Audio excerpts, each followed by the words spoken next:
manusia nanti ketika mereka dihisab oleh Allah itu dibagi menjadi dua. Ahlul afiyah, ahlul musibah. Ahlul afiyah itu siapa? Orang yang jarang diuji dengan sakit, orang yang jarang mendapatkan ujian dalam kehidupan, jarang mendapatkan kesempitan. Namanya apa? Ahlul afiyah. Ada yang kedua, ahlul musibah. Ahlul musibah itu siapa? Orang yang hidupnya banyak sakitnya, banyak ujiannya, kesempitannya, kesulitannya. Itu namanya ahlul musibah. Ya. Ketika mereka dihisab oleh Allah Subhanahu wa taala, Allah kemudian menyampaikan bagi dua, ahlul afiyah dengan ahlul musibah. Kemudian Allah berfirman, "Uhsub."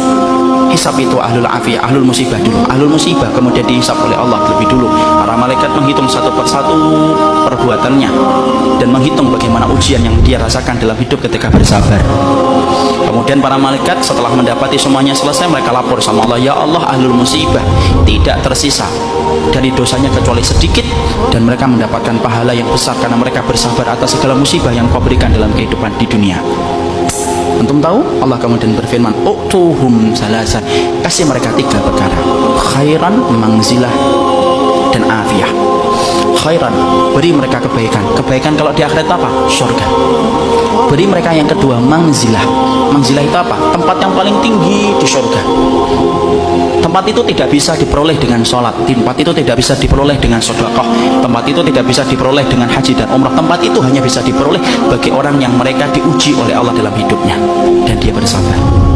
Dan yang ketiga, afiyah, kasih mereka kekuatan untuk menggantikan kekuatan yang aku ambil ketika aku menimpakan musibah kepada mereka. Maka ketika mereka dinaikkan ke tempat yang tinggi, ahlul afiyah, sebelum dihisab mereka mendongakkan kepala saking tingginya mereka.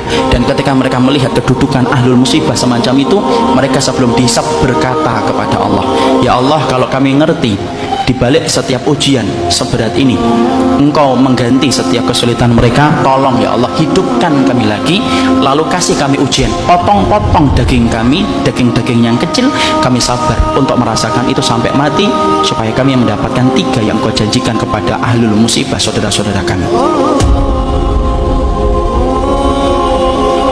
Al-Mulk bilang, "Baca aku sebelum tidur, maka aku akan menemanimu di dalam kubur." Ayat Kursi bilang, "Baca aku selepas sholatmu, maka hanya kematian yang menjadi jarak antara dirimu dengan surganya Allah Subhanahu wa ta'ala." Al-Ikhlas bilang, "Baca aku 10 kali dalam harimu, maka niscaya Allah akan bangunkan istana di surga untukmu." Dan Al-Waqi'ah bilang, "Baca aku dalam harimu, maka niscaya engkau tidak akan pernah tertimpa kemiskinan dan kekurangan, kecuali semua Allah cukupkan."